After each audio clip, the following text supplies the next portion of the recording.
All right, ladies and gentlemen, welcome to the opening round of Season 10 here in Pole Position Racing. It's been a long time coming. I hope everyone had a good Christmas. Hope everyone had a good holiday break, but we are back. We are here, and the racing is just as amazing as you remember it from last year. And the big thing that's changed with 2024 Well, there's a few changes we'll go over. Of course, the drivers have changed, the teams have changed. We still have our returning champion, Graxon, who is here with us and is going to be defending. He is in a Mercedes this year, going from Red Bull to Mercedes. A very, very interesting storyline. We'll touch on that as we go through and some other big high points. But of course, as we hit the line here running, I hope everyone, again, had a great holiday break and you're ready for this long season to come through. Yes, Pole Position Racing is returning back to the long seasons, the longer runs that everyone knows and loves. And it starts off today. Here we go with round 1 of Australia, and then we'll run down the calendar real fast. It's going to be every Sunday at the same time, 8 p.m. Central European. Australia round 1. Next week, we'll take you to Bahrain. We'll run to Qatar from there. We'll go to the Netherlands for the 11th of February. Spain on the 18th of February. The 25th of February will be round 6. Monaco, the crown jewel, the best race that Pole Position Racing can bring. Azerbaijan, round 7. Saudi Arabia, round 8. Italy, Imola, round 9. Then we'll go on the back half of the season here for our 18 rounds. Round 10, we'll kick off Silverstone. We'll then go to Hungary, Belgium, Italy, Singapore, Japan, Austin, Texas, Mexico City, and we'll round out the season in the 26th of May at Abu Dhabi on the Yas Marina circuit. I hope everyone's having a good time. My name, of course, is Brad, bringing you another great season of Pole Position Racing. And in one of the many announcements here, I am excited to announce we will have some different partners working with us, of course. We still have Moser Racing, as everyone knows. We still have Loam 1138 that is helping with some of the graphics. We still, of course, also have our friends at racetracks.pl. If you want to get some links for some discounts for them, exclamation racetracks, exclamation Moza in the chat. And of course, I am excited to bring on a great friend of mine, James Parfit, who runs JP Broadcasting. And of course, whenever I am unavailable to stream here on the YouTube or Twitch for Pole Position Racing, we will have some of our races ran and covered by James Parfit Broadcasting and the wonderful team over there. And James, good evening to you, sir. How are you? And I'll give you the floor for just a moment to introduce yourself. I am very well, thank you, Brad. We've just come off a nice little broadcast together, and now we go into another one. F1 23 at Australia, the opening round as well. What more can we expect here this season, Brad? I think this is going to deliver great racing here once again. We always see great racing. We're going to see even more of it here as well, and it's going to be an absolute classic, I'm sure. As you say, I do run JP Broadcasting over on YouTube. We will be covering some of these races for you as well this season. We'll also have Alex Goldschmidt working within the booth as well. So we've got a couple of new people coming in. We're going to be interested to see how this season goes. I think it's going to be a good one. Am I looking forward towards Monaco? Absolutely not. It drives me crazy as a race circuit. But we do open up in Australia, and that is the perfect season opener. Absolutely. It's as everything was intended to start here in Australia, and I absolutely am glad to see that we are here. And it's the way that F1 is meant to be. You're meant to start in Australia, and you're meant to go forward from there. And it looks like we're kicking off our season with a fun moment of a game crash. So everybody stick with us just a moment while I figure out what's going on with that, and we will be right back.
All right, and in the way of pole position racing, some things change, some things stay the same, and to be frank, today it looks like it is just a case of my computer and F123 don't like each other very much. So let's get things back up, let's get things set back up in a way, that way everybody watching knows exactly what's going on. There we go.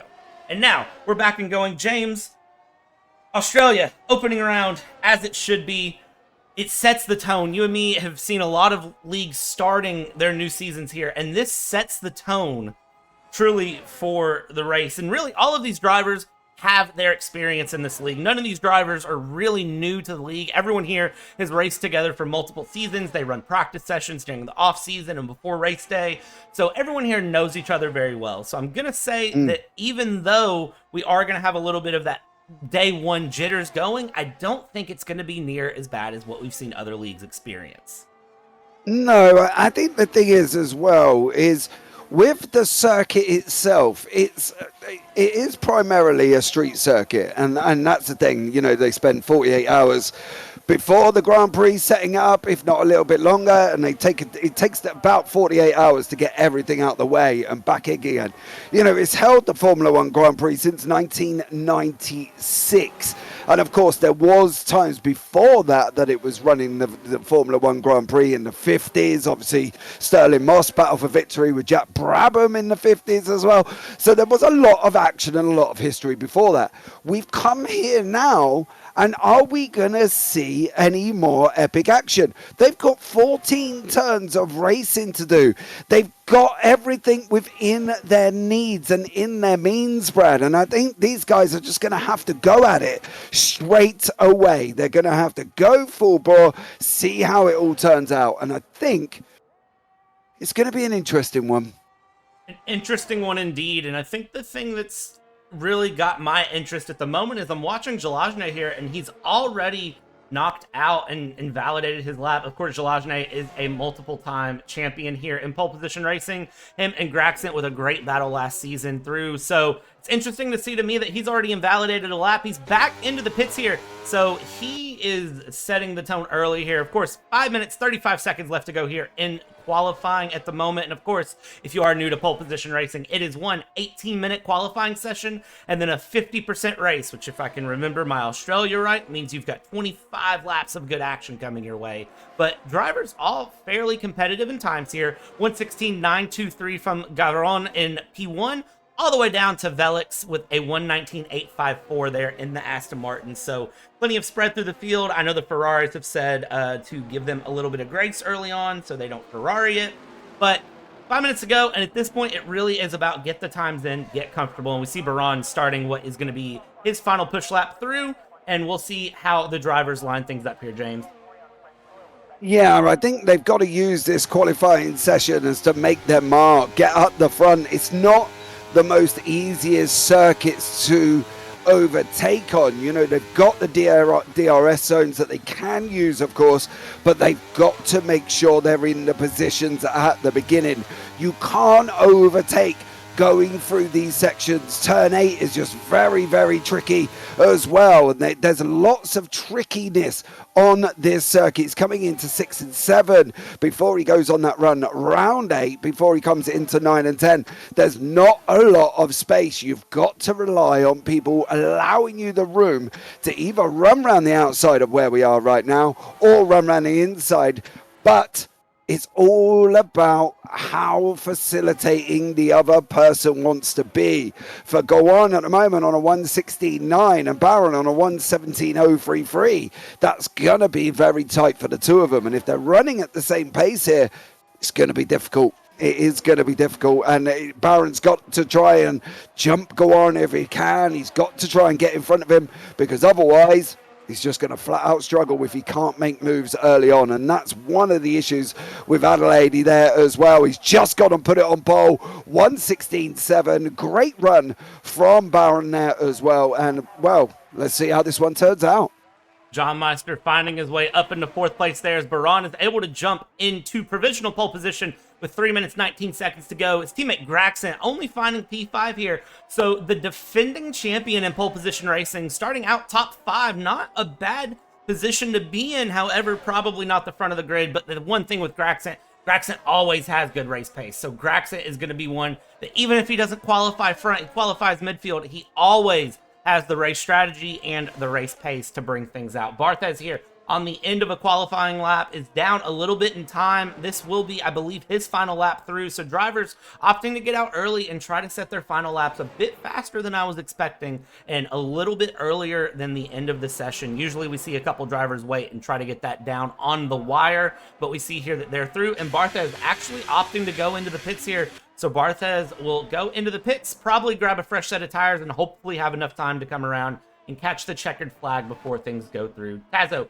coming through the middle sector of the track here. The fun little bit here on the back of the park, and you can see the AlphaTauri staying well out of the way, giving the space. Nobody wants to be the subject of a steward's inquiry after the race for impeding during qualifying, but it looks like no issues there. My favorite corners in Formula One are right here in this middle sector of Albert Park and running through Australia. It's just such a good flow there in that start of the third sector. You can send the car hard left, bring it back hard right, and then just keep your foot flat to the floor and open up DRS. And if the driver nails it, it's perfect. Gragson retires out of the session, so Gragson will reserve 5th place here, James. And as Tazo comes through and will set his final lap time, we'll see if Tazo can improve any. And Tazo finds a little bit of time, only up into 14th, so the Alfa Romeo driver will be looking for a bit more in the race.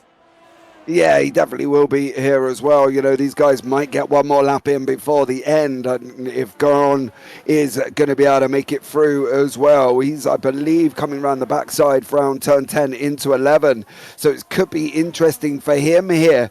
Velocity, of course, on the 117.3. He's in the Red Bull, and with Toflinski up in 3rd. So that's going to be an interesting kind of partnership there as well. You know, traditionally you would think of Red Bull, they're out in front, they're going to win. You know, the Mercedes are going to be up there as well, and you know, maybe the Ferraris, but as we've seen in real life, the Ferraris, well, they're on pit strategy Z by about lap 5, and nobody really knows what A, B, C, and the rest of the 25 letters were anyway. So hopefully we won't have that problem here, and these guys with Debbie and Barthez will get this right. But how is it going to go right at the beginning? You've got that run down into turn 1. It does bottleneck by the time they get down there. They've got to make sure that their race isn't over. Velocity is going to go over the field, puts himself up into 3rd on a 1:16.9. Great job from him. But they've got to make sure they're in the positions right at the beginning here, Brad, because if they mess up the start, they're going to get swamped. And if they get swamped, it means being in mid-pack for turn 1. And we all know how that ends up turning out for some of the people in the mid-pack. Yeah, mid-pack turn 1 is not where you want to be. Checkered flag has fallen on this session. A notable signing there for Velocity with Artemis Racing Team, which is also who Gragson races for. So even though it's Red Bull versus Mercedes there, they do, of course, both represent Artemis Racing Team, who has shown up and supported pole position racing time and time again. So exciting sign for them. Garon is invalidated his lap. So for the man who seemed to have all the pace there in the McLaren, will start out P2. Jalazne, though, comes across and has a couple cars in front for company, used the bit of slipstream 1:16.6. What is in the bag for Velocity and Mateusz? Mateusz coming through, invalidating his lap, but Velocity seems to be on a fairly good pace here. A little bit down, so I don't think Velocity will be able to get ahead of P4. Second place here on the grid, but is going to continue to try. It doesn't seem like enough time. Into the pits we go. Debe in the Ferrari will start 10th.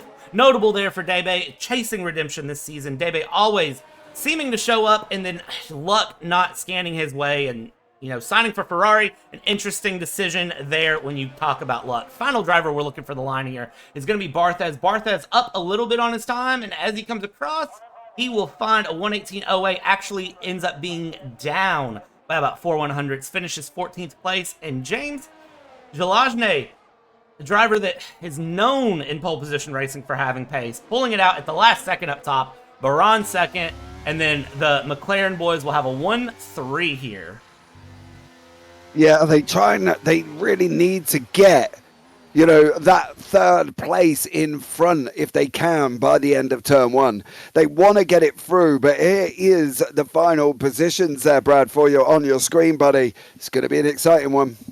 That is Jalazne, Baron, Garon, Velocity, Mateusz, John Meister, the top 6. Graxent, the defending champion, in 7th. Kashti in 8th.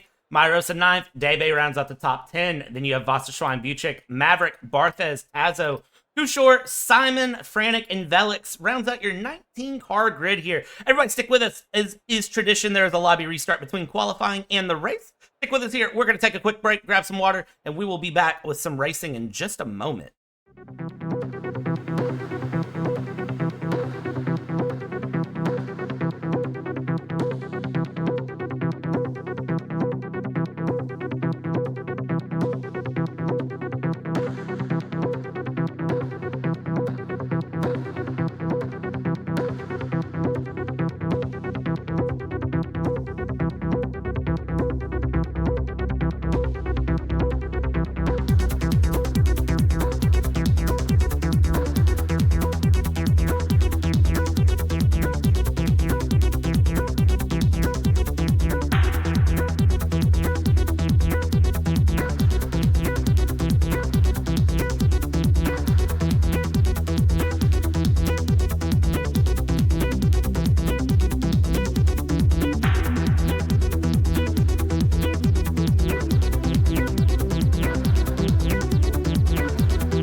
Alright, ladies and gentlemen, welcome back here as we get ready to go and everybody gets nice and set up. Of course, the drivers getting their setups finalized, everybody getting ready for a fun time here in Australia, and it is many questions on the table to be answered here. Who is going to win round one? How does this set the tone for our 18-round season? What sort of strategy are we going to see? Are we going to start seeing team strategies early? Who's playing the long game? Who just wants to get their name out there fast? Plenty of options to find out in a little bit of time here in Melbourne. And of course, the conversation around the defending champion is switched from Red Bull to Mercedes. How does that play out for him? It seems like in qualifying, he didn't have as much pace in that car as he's usually used to.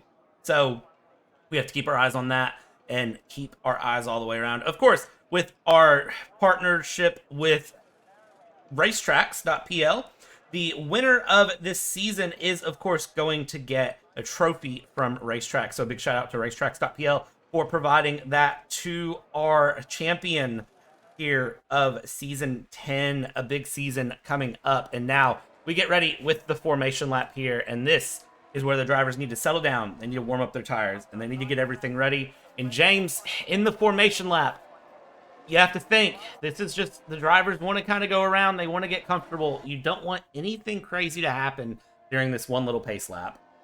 No, because that would be embarrassing there for them as well. Because if they can't make it around slowly, how are they going to make it around quickly? But let's just hope that they'll be all right as well. I think one of the things for Zalesny here as well is just making sure he doesn't end up sitting there for absolutely ages. You know what I mean? We talk about warming the tires, and we've seen weaving, and we've seen brake checking. We've seen everything, and to be honest, I don't know how much of it makes a difference. I've got to be honest. I know generally that braking harder would warm the rims up, warming the tyres up, so therefore it works that way. Look, is it going to have a massive difference in the sim? I don't know, but let's just see how they get on here as well. Zalesny's got to get off the start here, Brad. That's one of the most important things he's got to concentrate on. Yeah, he's going to have the challenge of Baron, Velocity, and Mateusz right behind, so Zalesny is going to be under some pressure. Tire strategy, we saw AWS pit stop strategy, soft to mediums or medium to hards, I believe was what that said. It might have been soft to hards, but Ferrari are on the hard tires to start, starting with an alternate strategy right off the bat. We are expecting only one pit stop unless safety cars go to play their hand in this race. And of course, it's round one in pole position racing. I am going to put the over-under on at least 2 safety cars possibly, as we see. Of course, safety cars are on reduced settings, so hopefully not as many, but you never know. Sometimes the game likes to be the game. Zalesny is lining up on his grid slot here. Baron will be lining up there second place on the right-hand side of the grid, which of course is outside of the racing line, but when you set up on the inside, sometimes it can help you out a little bit here at Albert Park on the inside in Melbourne. And Mateusz is in, John Meister is in, and we just wait on Velix to line up. Now, of course, disqualifying from the formation lap, that just means they overshot their grid box, and the game is going to snap them right back into place. I see one tire sticking out there on the left-hand side, so somebody has set something up there. But as we get ready to go, it's going to be 5 red lights. And we are underway here in Melbourne Park, and it is a good run from Baron. Zalesny gets a good run as well. Gavron in third place. The McLaren is trying to have a run, and it's sided to turn one. The Mercedes shoots the inside there. Zalesny goes wide, and Baron will get the race lead off of turn one. And there we go. The McLarens are going to be P2, Velocity's P3, Zalesny P4, Mateusz is through, and it seems like for the most part, they're making their way through. A bit of a bounce there between Graxit and John Meister, and Graxit there on the outside, trying to hold on. Everybody's a bit slow here, and it looks like it is a VSC early on because we have lost Azo before the end of lap 1. I didn't see exactly what happened to him, but it seems like it was through the first couple of corners, and that will set a VSC early on here, James. Yeah. I can safely say that was not a start that Garon and Zalesny wanted. They both lost their positions. They needed to be off that line with perfection. They didn't get off the line with perfection, and now they're in trouble. It's not an ideal scenario for them. I think Tazo had a moment in turn 1 That's why we've got the virtual safety car already here as well. But yeah, the McLaren boys, I've got a funny feeling they missed out a bit here, Brad. Yeah, when we jumped on board with Garon there was a lot of wheel spinning that I caught. So it seems like just missed the traction there in the second phase of the start. And it's very unfortunate to see, but that is just, sometimes it happens. It's that round one jitters that comes through, and VSC now ended. So we're back racing. So just under a lap there under VSC, we're back through. And look at that, Baron has pulled out a 1.5-second gap early on here. And looking at the big winners and losers here, look at this, Garon going up the inside of Velocity. It's holding on to P2 here. Velocity wanting to make a run. Jalajne trying to have a run as well here around the outside of Velocity. Velocity's going to shut the door there. And Jalajne, a very, very wise driver, and knows to back out of that one very quickly. Big winners there was Simon, Kushor, and Velix up 4 places, 2 places, and 4 places respectively. So Aston Martin trying to be on the recovery drive early on. But the Ferrari boys, Debe holding station there on the hard tires. And of course, Barthez, who is down 2 places in the hard tires. So interesting decision there. Myros and Wasserschwein are out there in the midfield. And oh, there's why. Look at the Haas. Completely snapped the front end off. And it looks like Wasserschwein was in the mix as well. And virtual safety car number 2 on lap 2.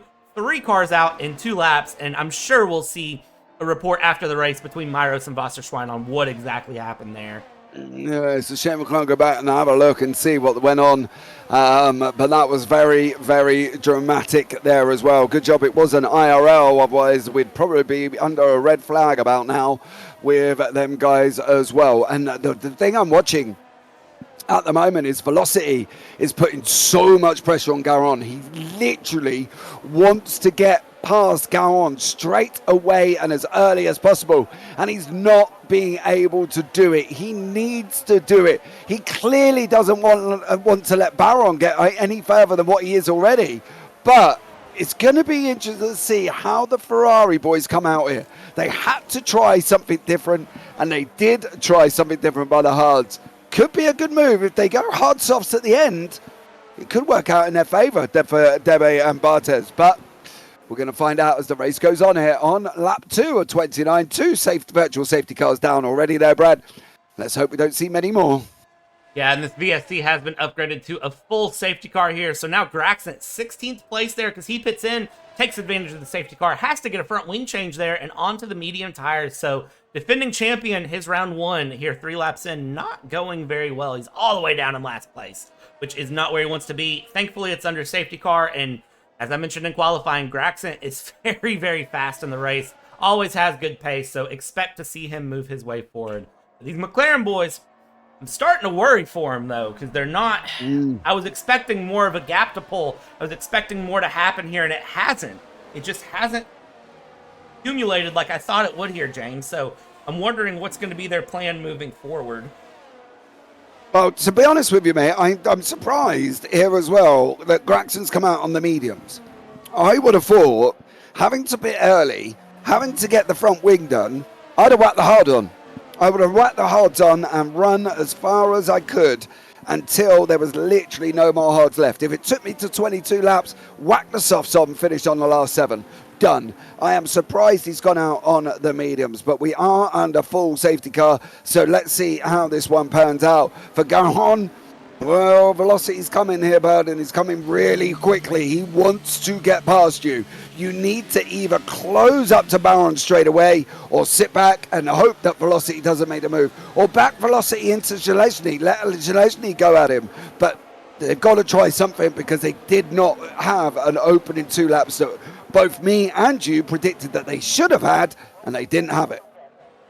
Yeah, they are going to go back and forth quite a bit, I'm sure. And McLaren off to a good start here, but again, they had so much more in the bag. Red Bull here, P3 and P5, they are going to be really trying to push things forward. And John Meister in 6th is going to be looking for a bit. It's still very up in the air early on lap 4 here. Again, under safety car conditions here in Australia. And it's very much going to be a guessing game of who goes where. And that Ferrari didn't have a driver in the front seat. That's a interesting little graphical glitch to see out of the game. Yeah, welcome to F1 23 here as well. Hopefully it will settle down here, Brad. But I think overall, the main thing is this is not hurting the Ferrari boys. This is not hurting Debe. This is not hurting Barthez. They've got to be able to keep the warmth in them hard tires, right? And whether or not he goes and starts breaking out, he's got to do something here. But this is working really within their favor. They can take the hards longer than the mediums, than the softs. They can get to lap 20. They might be able to get to lap 20, lap 21 even. Go in, then whack on the softs and see where you come out, because everybody would have pitted before then.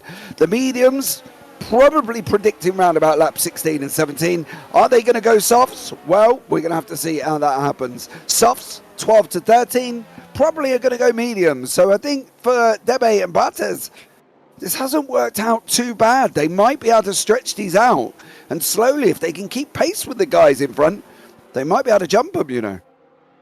Yeah, and it's all to be determined here. We're coming around to the start. Safety car is in, so Baron has control of the field here, James. And you can see Garon is not holding back at all. He's right on that rear bumper. He wants to make sure that he sticks with the jump here. And then, of course, Velocity in third. And look at this. They're checking up a bit here, coming through the penultimate corner, and now we're back underway. Baron with a great jump off the line here, and we're back green flag racing. Lap 5 of 29 here in Australia, and Baron is going to try to have the run. Velocity under pressure already from Jalajne, but the Red Bull drivers, I think, are going to try to work together here to try to knock Jalajne back a position.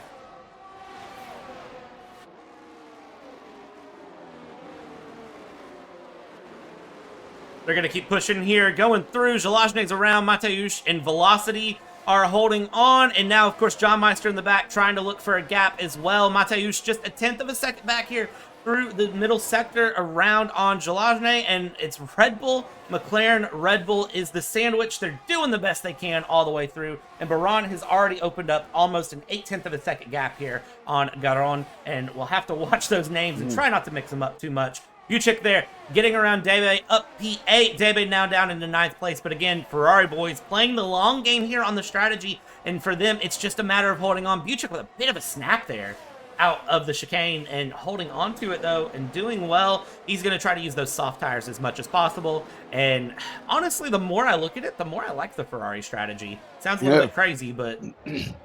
Yeah, I think you're not wrong.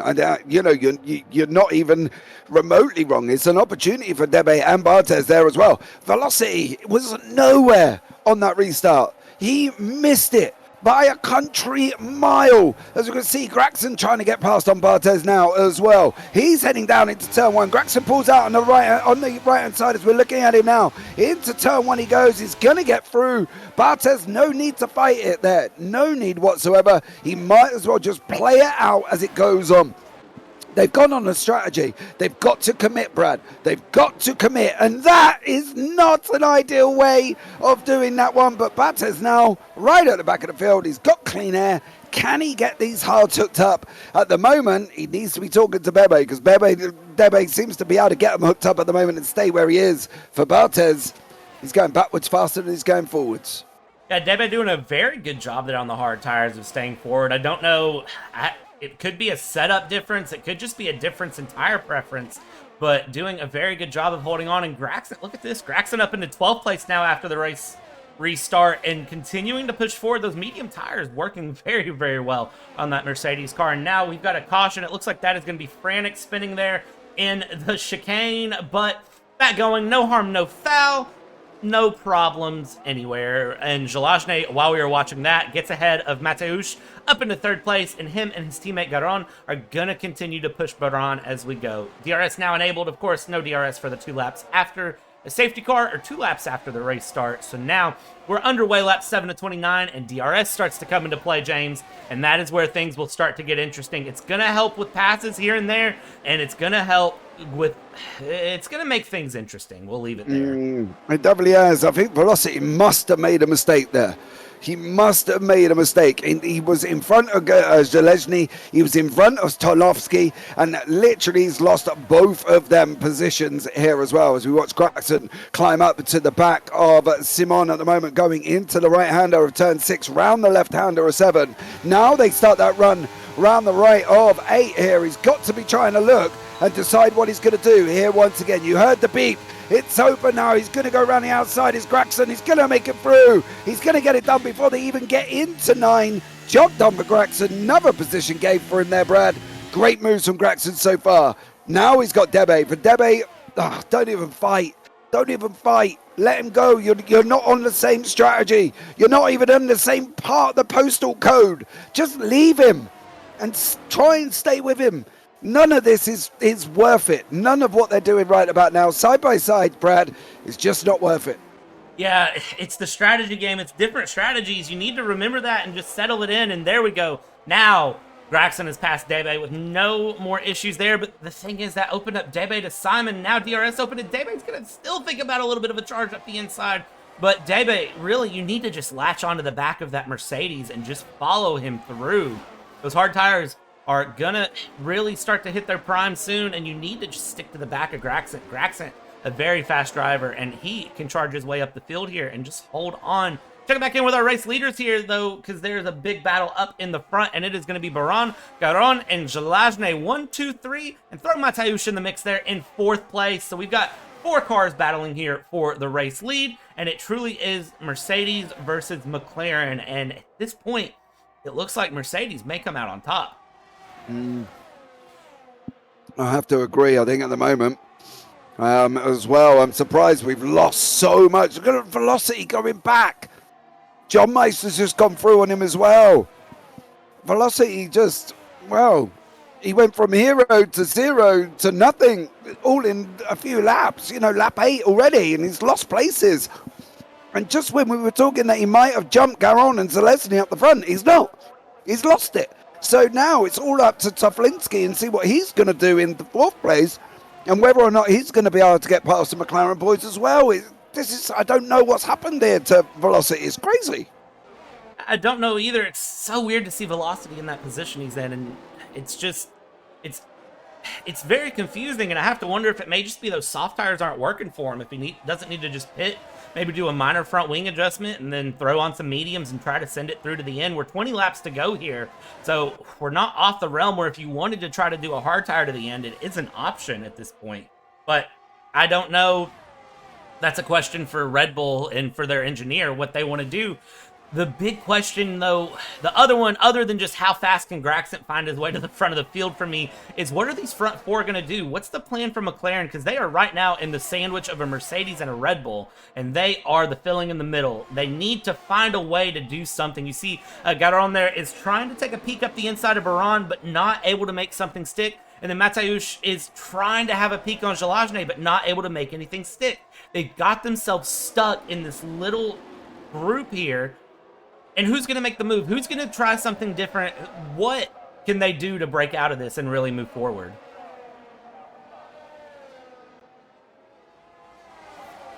I don't know what they need to do. It's honestly just... No, I think that's the thing. It's so confusing. They've got to literally get out of the DRS train. They've got to just try and send it. They've got to, for Garon, he's got to go and put Baron off or do something. Velocity's just cleared John Meister as well, so that's great from him. But he's got to clear, they've got to try the front 4 to do something. Otherwise, they'll just follow Melida. And as we've seen in the last broadcast we've just done, follow Melida for me and you drives us crazy. So let's hope that they don't end up doing that and they can just sit back and start battling away. You know, go and have a go. Velocity, whether or not his tyres aren't switched on, hopefully they will be now. But we jump back up front with Garon going at Baron. He's the only one that hasn't got DRS. Baron's out in front. Why are we struggling? Just go. Go as quickly as you can and try and break away, because otherwise they're all going to struggle, Brad. Yeah, and it goes to show the power of clean air, honestly, with these F1 cars. And it's modeled very, very well here in F1 23. But it goes to show the struggles of an F1 car in clean air versus a car with DRS right behind. It's very... Man, it's painful. It's frustrating, too. Even in real life, you see these big DRS trains form in real life, and you're just kind of like, man, why is this the way it is right now? But look at this. Going defensive here. Baron on the inside. Garon on the outside. They're side by side. There's a wheel touch, and they're both in the wall. Why? Oh. Bro. there will be... Oh, man. That should have been Baron tightening up for one and allowing Garant space around the outside, or literally around the outside. He didn't give him the space. He tried to squeeze him like an orange in a juicer. He ain't an orange. We're not a piece of fruit. He can't Harry Potter and go Expelliarmus and disappear. He's got to be there, Brad. And he didn't give him an ounce of room. Not months. Not once did he give him any room. Crazy. Oh. Yeah, the post-race stewarding will be interesting. I'm just... Between Maedhros and Wasserschwein, and now Garon and Baron, the two race leaders, both in contention for the lead, and goes for a pass, and it spells disaster. I don't know what to say to that, but man.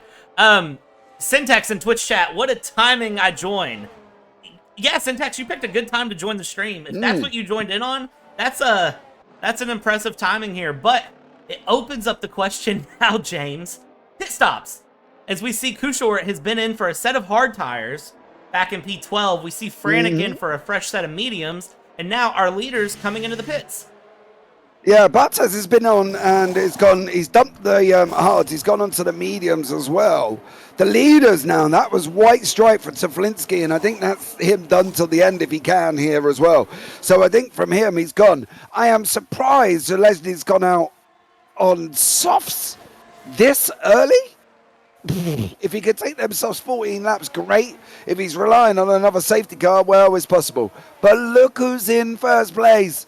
Debe in the Ferrari there as well. There is in first place. We said he could take it that way. Let's see how it all pans out, because I've got a funny feeling Zelezny he got 15 laps as well, 17 laps, Brad, on soft tyres. That's going to be a push, but Extra X as well. Ferrari are in the points. Yes, they are. They're in the lead at the moment, so well done to you. Thank you so much for joining us here as well. Don't forget to follow, guys, as well. And if you really love us, you can subscribe here as well, but your choice. But for now, let's just sit back and enjoy this racing here, Brad. I don't know if Zelezny's made a mistake. That's what I'm thinking. One of two things here. Either he's banking on another safety car, or Zelezny is going to try to get ahead of Debe and go for the two-stop. And is going to try to pull the gap. I know Zelezny has pace, and Zelezny could. If Zelezny can break away from Teflinski, it is possible for him to pull a gap for a two-stop and then try to cut through on the end on another set of softs. But that's a tall order. I'm not saying it's a big gap. Yeah, I'm not saying it's impossible. I'm just saying that's a tall order. If that's Zelezny's grand plan and that's what McLaren are going to do, I'm curious to see how that works. He's a brave boy. Yeah, I think that's the thing. I think for Zelezny now as well, trying to do outside of the box is what we love, but everybody around him, hard, medium, they're all likely to be able to go to the end. Can he? And is he going to pull out the pit stop gap needed to be able to get out? And what he doesn't want is Teflinski hooking up them hard and putting him under pressure, because that will kill his softs trying to defend. So I don't really know if this is the most sensible decision from Zelezny, but if he's going to try and clear Debe, he's got to do it before turn one and get on his bike. If I was Debe, I would back him up. Soon as I start hitting 14, then I would go right near the end. I wouldn't run early, because they're going to be, especially Zelezny, he's going to have to jump on him with them softs on the board. Yeah, it's very back and forth, and Syntax does point out Zelezny knows what he's doing, so we can't think that's a mistake. I have seen drivers before, when they go to pit here in F123, make the mistake of selecting the wrong tire compound. I've seen drivers accidentally come out on intermediates trying to do the hards. I don't think that's the case here. Yeah, it's going to be interesting to see. Quick shout out if you are wondering who the wonderful voice is with me here. Of course, my name is Brad, and then I have James Parfit with me, of course, owner and the voice behind JP Broadcasting. So if you want to check out his content and check out his streams, he will, of course, be hosting the league's streams on weeks that I am away. exclamation JPB in the chat here on Twitch. Go give him a follow on YouTube, as he will be hosting several of our rounds this season. Safety car in this lap, James, and I tell you what, it's gonna be interesting. We're lap 13 of 29. We're just about to the halfway point, and I see it's such a mix-up, but I think Debe is honestly in the best point to win this right now. He is, if he can get them. Well, he's got a pit stop to make. I think if he can get the hards to 21, 22, then go in and bang on the softs. So Lesney's going to have to pit again as well. I don't think Toflinski or Cassidy do in fifth. John Meister, it's going to be cut and dry on whether or not you can get their mediums there as well. But I think for now, Debe, you got to back him up. Back him up. Don't. That's too early. Debe takes it underway a little bit earlier down the main straight, but I do think Debe is also aware of the strategy game he's having to play here, and he's aware that his strategy doesn't match anyone else. So he's going to run. He's trying to hold Jalajne back. Of course, we are back under green flag running, and there's no DRS for 2 laps after a safety car. So as we go through, Jalajne is going to send it up the inside. Debe gives him a little bit of a hassle, but not much. And now for Debe, it is just holding on as much as he can here. Mateusz is going to get the pass as well here. So Debe already into third, make that fourth before we're even through the first sector.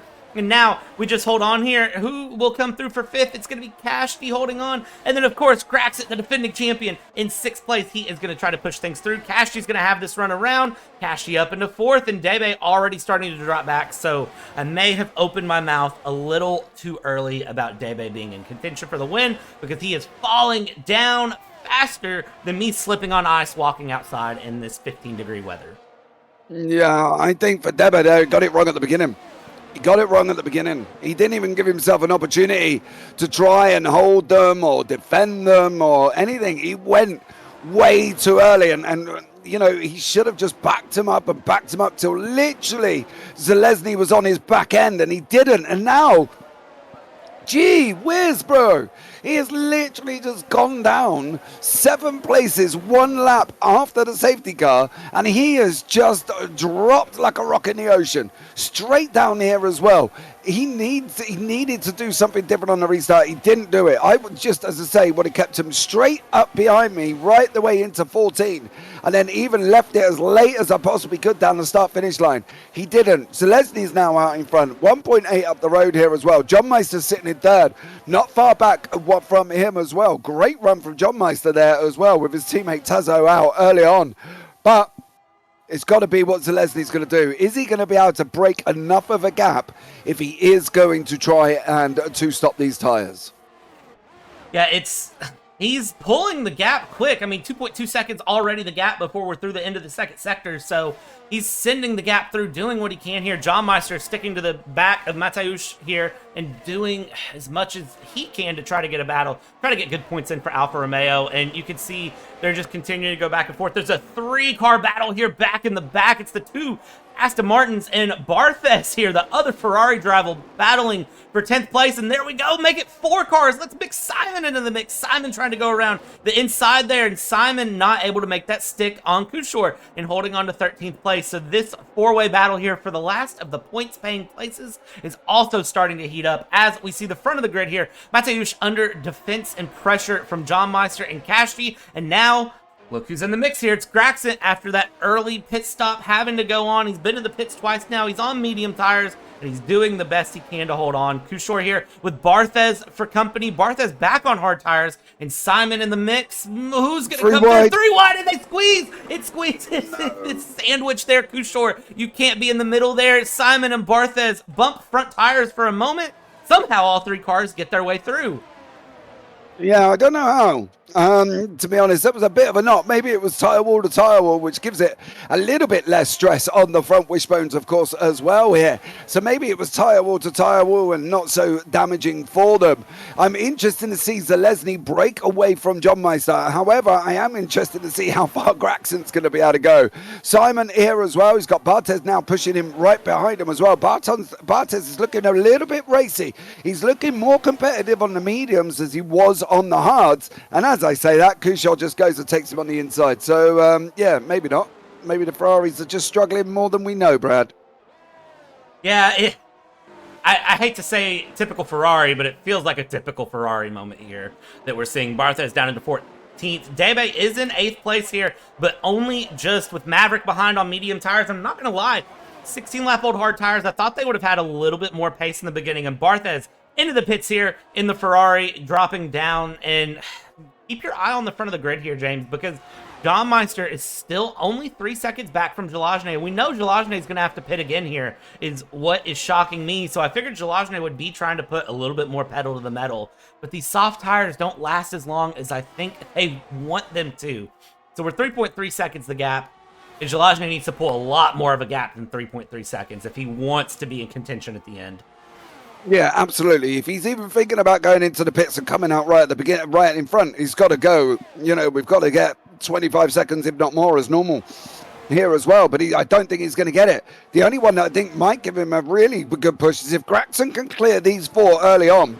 And he's trying there, just as we see Kasky go up the inside, or try to go up the inside of John Meister. Gragson's now going to use John Meister to keep Kasky there as well. He's going to go and take it and make it through as well. So for Gragson, he's going to clear John Meister fairly quick. I think it's going to be probably a next couple of laps here, and that isn't any disrespect to John Meister. That's just, you know, Gragson's quicker. He went into the pits early on. He's come out and he's now got back into 4th here as well. So I think Gragson's going to want to clear John Meister. He's going to need to clear Toflinski as well by about lap 21, 22. And he needs to keep Zalesny honest. He needs to keep him within that window where Zalesny's not going to get a free pit stop unless he's going to try something exciting here as well, as the velocity is going side by side. Yeah, Velocity side by side with Buchek here, trying to move his way forward. Of course, they've got a bit of a gap to the cars in front, but they are racing like it's for the race win here. Lap 18 of 29 and continuing to push here. Velocity is going to hold him very, very honest and very, very close. You can see the slight mix-up in the pace. DRS is going to open up here very quickly, and I think Velocity may be able to clear this before the chicane as we go down and hold on. Velix with a 3-second time penalty, multiple warnings. That is typically going to be for corner cutting, and as we see these two come through, DRS not helping Velocity get the pass done before the chicane, but of course, now we hit the 3rd DRS zone. He's lost a little bit more of a gap there, so I don't think he can have a dive to the inside here, and he doesn't, and he settles it in. So holding on. Penalties starting to creep in a little bit, though. Buchek with 3 seconds of penalties, Velix with 3 seconds of penalties. So we're going to start to see track limits play a little bit of a game as well. It's going to be interesting to watch, and I will bring some behind-the-scenes info as we watch these drivers run down the main straight. Garon saying on the Discord chat, he is saying that that is on me, he guesses. So saying he feels like his wreck between him and Baron was on him. Of course, here on stream, we didn't get the best view of it. So if we can get any additional angles, we'll try to bring that to you during the week on social media, on Twitter. And of course, exclamation Twitter if you want to follow us there, or X, whatever it's called anymore. But James, it's nice to see the drivers taking ownership of incidents when they feel it was theirs. Even if it is just, you know, hey, it is on me. It's good to see that sort of sportsmanship. It would be if that was correct. Look, I'm not being rude. If you haven't, unfortunately, heard me there before, that wasn't even right. Garon was on the outside. Baron was on the inside. Garon couldn't go any more left. The only other place he would have gone was off track, and he was alongside going in to turn corner entry. So from Baron's point of view, he didn't leave him room. You can't sit there and say that's on me, because I don't believe Garon was responsible for that. He was round the outside, right? And we talk about, was he alongside? Was he not alongside? How far alongside he was? They were literally side by side. And Baron did not tighten up turn 1 to allow Garon through. There was no way in a month of Sundays that was Garon's fault. And if it was, well, I'll eat my hat, because I don't understand how that was even remotely right if that was the situation, Brad. And I don't get it. For me, I don't get it. For me, I think Gragson's going to clear John Meister. I think he's going to clear Toflinski. And at the moment, if you had to pick one within the top 5, probably Gragson might be the man to take the win. Yeah, defending champion, showing why he's the defending champion with a lot of pace. And I'll be honest, I'm curious to see if the stewards review that Baron Garon incident after the race and what the stewards report shows, because I'm sure that'll be a conversation piece for next week. And of course, next week I will not be available, so it will be hosted on the JP Broadcasting YouTube channel. So exclamation JPB in the chat to subscribe to them and follow them on YouTube before next week. Buchek past Velocity there, up into 6th place, and it's a good pass to see there. To see Velocity and Vucek back and forth. They've been keeping each other very, very honest through, but of course, Vucek carrying that 3-second time penalty that will either need to be served in a pit stop or gets added to the end of the race time. Yeah, to be honest, I'd be very surprised if any of these have got to stop. We've got 9 laps to go here as well. Selesny's, I don't know. The only thing I can think of Selesny is he knows something that we don't. He knows that he can take them tyres another 8 laps, which might be possible. I don't know. Graxon's kind of stopped where he is at the moment. He can't really get past John Meister either. But for Selesny, I don't know if he knows that that's the situation. As we can see, Graxon here on the screen trying to make his way up past John Meister. And I think it's going to be DRS assisted if any move take place here. Problem is, John Meister's is DRS assisted onto Selinsky, so it's got to be something that Graxon's got to try and make a part of here, Brad, and he's got to try and get through somehow because he's losing time. If he wants to even remotely think about this win and be there when Selesny's tyres that should, and I'll say that with an exclamation mark up in the air, should drop off, but if they don't, well, master stroke from Selesny. Well, and the thing is, I'm watching that gap. That gap was 3 seconds and some change at one point. Now it's down to 1.8. It was 2 seconds to start this lap, so he's lost 2/10 this lap alone on Mateusz. So Zalazny continuing to fall back little by little, but we're seeing the same thing that we saw in the first half before that second safety car. We were watching it with Baron, Garon, Zalazny, and Mateusz, where it's the 4-car DRS train. That front car has a little bit of fresh air, and then it's a 3-car battle through. Graxon's getting very, very antsy. You can see Graxon is trying to find any way possible to get a front wheel up near John Meister and try to get this pass done, but just right on board for a second. There's nothing Graxon can do because the thing is John Meister is getting towed along by Mateusz, and Mateusz is just showing good pace. Everybody's consistent, and the medium tires have lost the best of their life, and the hard tires are just going to have enough pace difference to hold on here. And with lap 22 at 29, not a lot of time left here. Zalazny is going to have to just hold on to the end. I think if Zalazny tries to pit, he's possibly just giving up a top 10 at this point. Yeah, I think that's the thing. I agree with you. But at the same time, he's tried. You know, John Meister's just gone through DRS assisted on Toflinski. All day that was going to happen. Toflinski, of course, as we know, sitting in the front, didn't have that, DRS. So unfortunately for him, it was what it was. Oh, well, big slide from John Meister there as well. He managed to keep hold of it there, but Graxon now 7 laps remaining. Not long to go at all. And look at this. Here we go, side by side. John Meister and Mateusz. And as they go side by side, that's going to open up the door for Graxon to try to get through. And here we go. Graxon up into third. Can Graxon get the run into second? Here we go. Graxon around the inside. He's going to send it behind him. Mateusz sends it as well. So now Toflinski up into third. John Meister now drops another position into fifth. So that one small error costing big time. And there we go. Graxon up into P2. And provisionally, the race win if Zalazny has to pit again. But it is possible that Graxon can have the pace and try to get through. 2.2 seconds the gap. And with just a handful of laps to go, 6 laps to go, who can come ahead? And I do think it is possible for him to go through. Yellow flags are out, and I don't know who that is for, but it looks like no harm, no foul. We're back running underway. Yeah, and the interesting thing about that as well is Velocity's got a time penalty. So unfortunately for Velocity, he has got a time penalty there as well, which he might drop down one place to behind Maverick in 8th, but unfortunately for Velocity, it started with a bang and it fizzled out with a poof. I think that's the way to put that here as well. He was doing so well, and then, if you don't get what I mean by that, he did really well at the beginning, and it was like a firework going off, and then it just kind of went, and then he just fell down the order. And now he's got himself a time penalty. So not working out too well for Velocity here, Brad, either. But can Graxon catch Zalazny? I think he can. Possibly. It's going to be very, very close. 2.3 seconds the gap, 2.4 seconds the gap. It's fluctuating right there between 2.2 and 2.4. Graxon is staying just within range. So 5 laps to go here.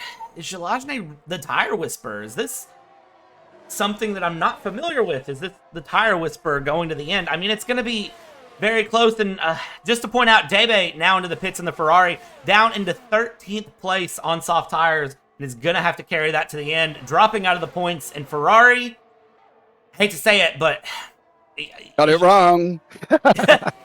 they had promise. They had promise. They did. That safety car restart. I absolutely agree. Debe was in perfect order. I don't know, though. The thing that really might have benefited Debe is if he went in. If he went in, put on the mediums, and come back out again. That might have benefited him more than staying out on the hards. He tried, but the hards seemed to work better with the Red Bull and the Williams than they have with the Ferraris, because Bartes, well, somehow he's gotten back on again. I think he might have gone in for a pit stop and changed him again. But, you know, they didn't work for the Ferrari, but they seem to be working for Toflinski and Kaski in fourth here. So, you know, there's a difference on whether or not that was set up, whether or not that was what the situation was there. But clearly, it didn't work for Ferrari, which I know sounds harsh, but I'm just wondering how many times we're going to say that this season, because, you know, we don't want this to happen to Ferrari. We want them up there. We want the prancing horse prancing and up on his back legs and winning and being over the line. And even in IRL, we all want that. And, well, it just never happens here as well, as Toflinski is just about to clear Gragson as well. Yeah, Toflinski there getting past Gragson, which I didn't expect, but with the help of DRS, anything's possible here. These two need to work together and close this gap. Look at this, Gragson under pressure from Kashfi. Gragson defending the inside line there, medium tires versus hard tires, and Gragson doing well to hold that on, and John Meister now right back in the mix of trying to get back up in the front. So, very, very strong racing from the entire grid here, being competitive. Look at that, John Meister now around the inside of Kashfi, getting up into fourth, and now he's going to settle up and try to move forward. And I'll give you a statistic here, real quick, James. Ferrari, actually, in the number of wins by team all time in our 10 seasons of pole position racing, is number 2 overall. It's supposed to be the second winningest team. Gragson's got a penalty. Gragson, man.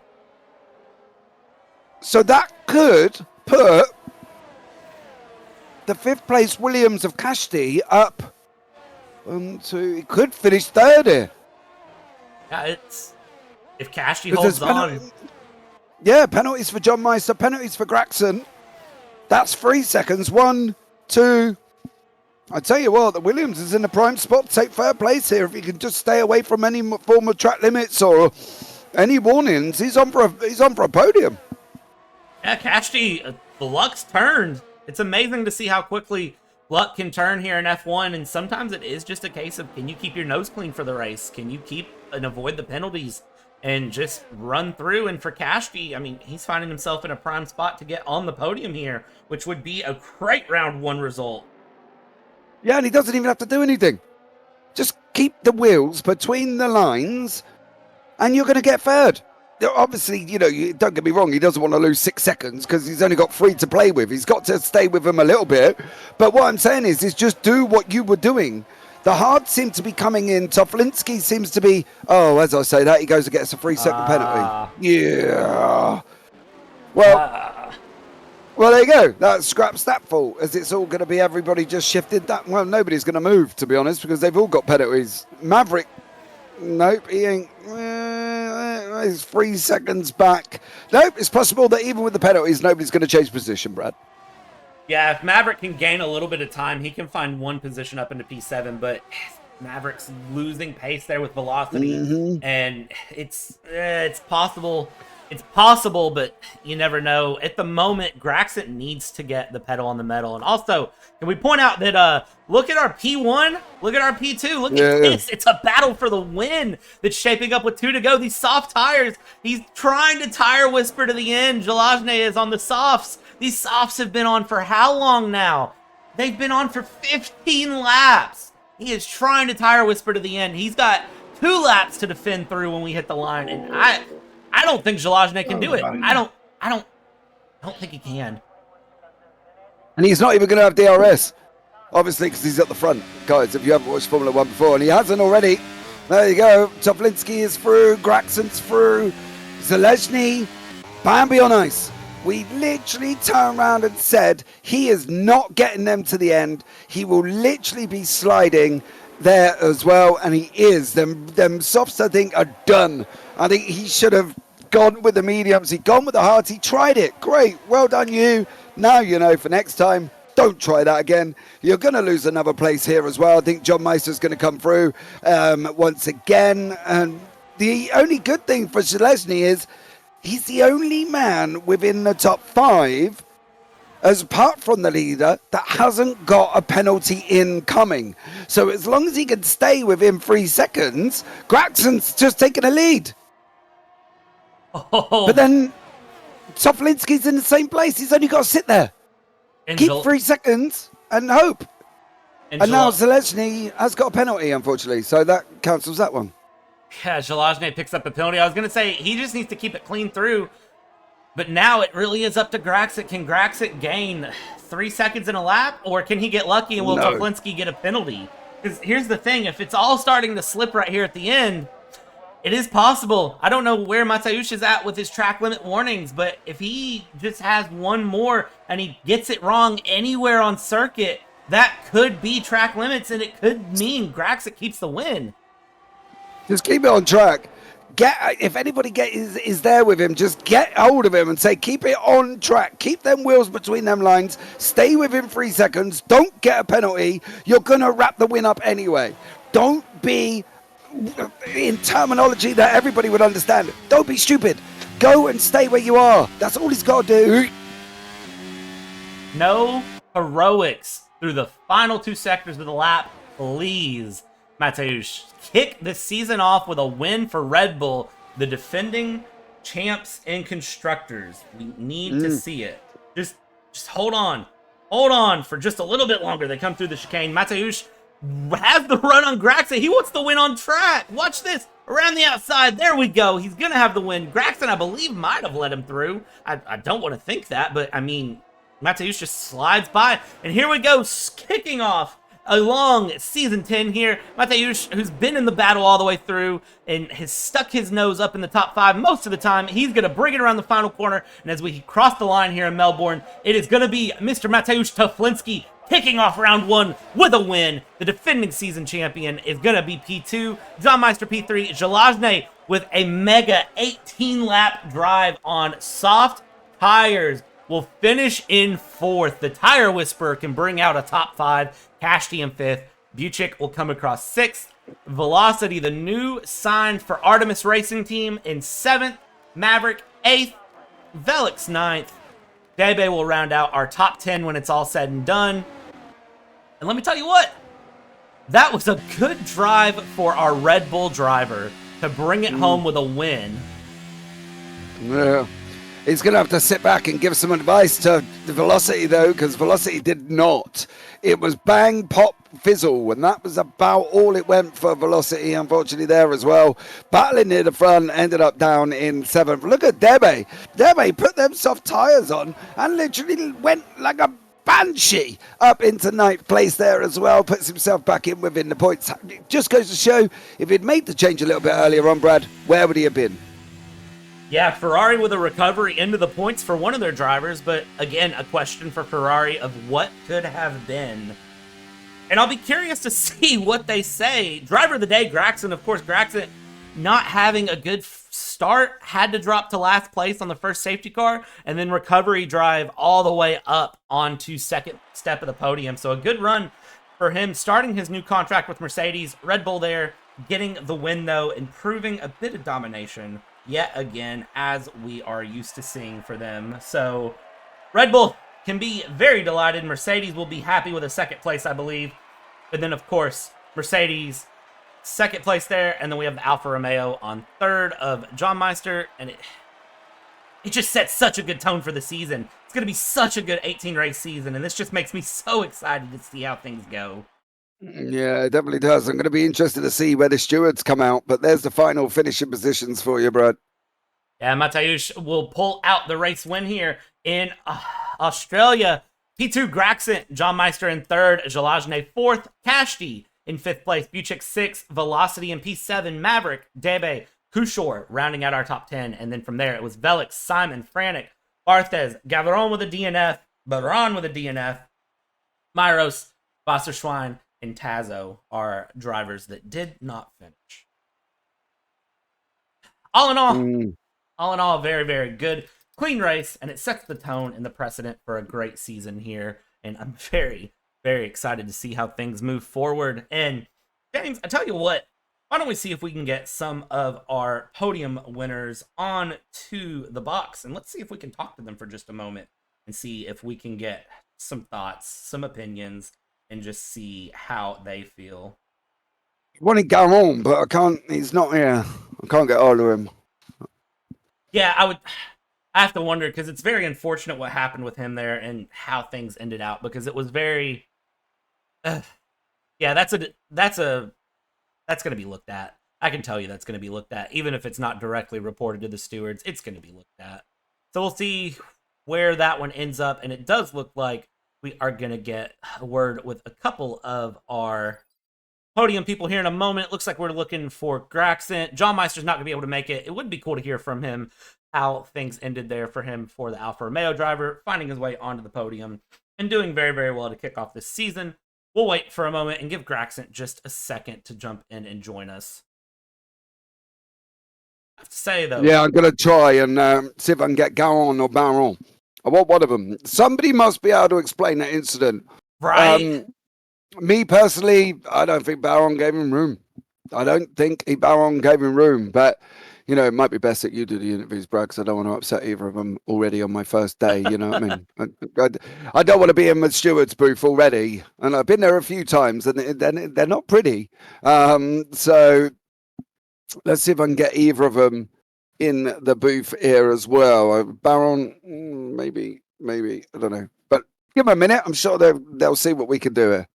Yeah, a lot of those drivers are probably just trying to post-race, cool down, give them a moment here, and, you know, get nice and relaxed. So as soon as we can get somebody in the booth here, we'll give them a few minutes to get it together, but as soon as we can get somebody in, we'll bring them on in. And I do have to say, you know, David, what could have been with Ferrari? I mean, that is going to be the name of the game for me for round one. What could have been with the Ferrari drivers? What could they have done? It was very, very... Man, it's just painful. Being a Ferrari fan is painful. It always is. It always is. But I believe we got Graxent sat there waiting for you, Brad. Yeah, so we'll bring on the defending champion here, our P2 finisher. Graxent, good evening, my friend, and welcome in. How was that race for you? It essentially turned into a last to first challenge.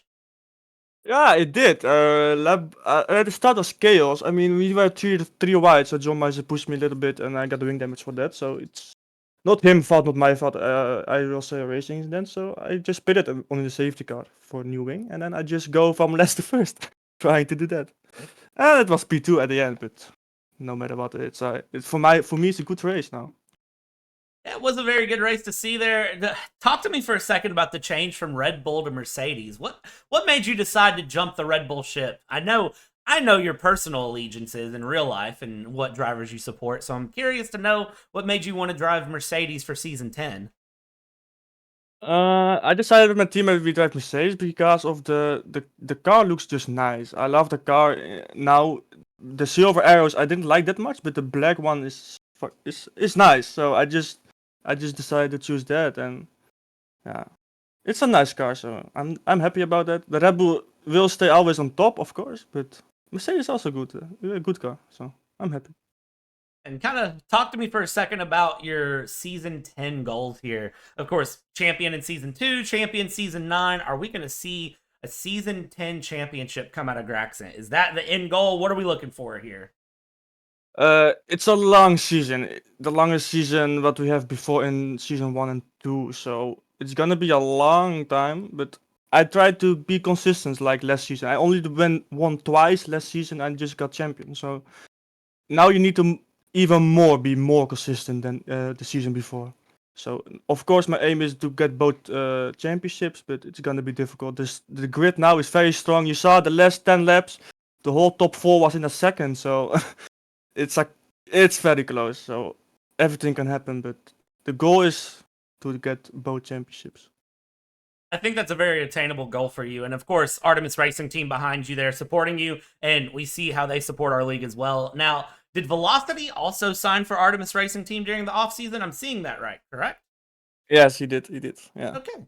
So are you all gonna be playing any team games together, even though you're on Mercedes versus Red Bull, or is it just dual support here to see what we can get? It's just a team support. I mean, we're still fighting on track. It's not that I'm helping him or what. I'm just helping my own teammate. It's nice to see him joining the team also, and I'm really proud of that. But on track, he's an enemy for me, so. On track, he's an enemy, so no setup sharing, no helps there to be expected, huh? No, not really. Awesome. And then Graxent, last thing before I let you go, any other comments, anyone you want to thank, anything that you would like to say, I'll give the floor to you. I want to thank my teammate for the last couple of laps because he helped me a lot with engineering of my car. So he just tell me what everybody time lap was and the ARS. So I'm happy for that. After all, he had a disappointing race. He got out of the 10 lap or 11 lap. So I still take some good points home, and we're gonna try together next week. Awesome, Graxent. Well, it's always good to talk to you. I always enjoy speaking with you, and of course, you're one of the biggest supporters of the league, and it's great to see you here again for Season 10. I'm looking forward to seeing how this long season plays out for you. So definitely just keep things relaxed, and I look forward to speaking to you again soon. Yes, thank you, mate. See you. See ya. All right, James, and that is Graxent. We won't have an interview from our other podiums, and it looks like Baran has said in general, we went through turn 1 together, he went wide, and then left turn came, and he went straight because of this tires clipped, and we went to the wall. So that is what Baran is saying about that turn 1 incident. That's not what I'm saying about that turn 1 incident. But look, as I say, I don't want to get myself in trouble the first time I'm here either, but that would not what I would say about that turn 1 incident there as well. But I'm sure everybody's gonna have their opinions. I don't think that.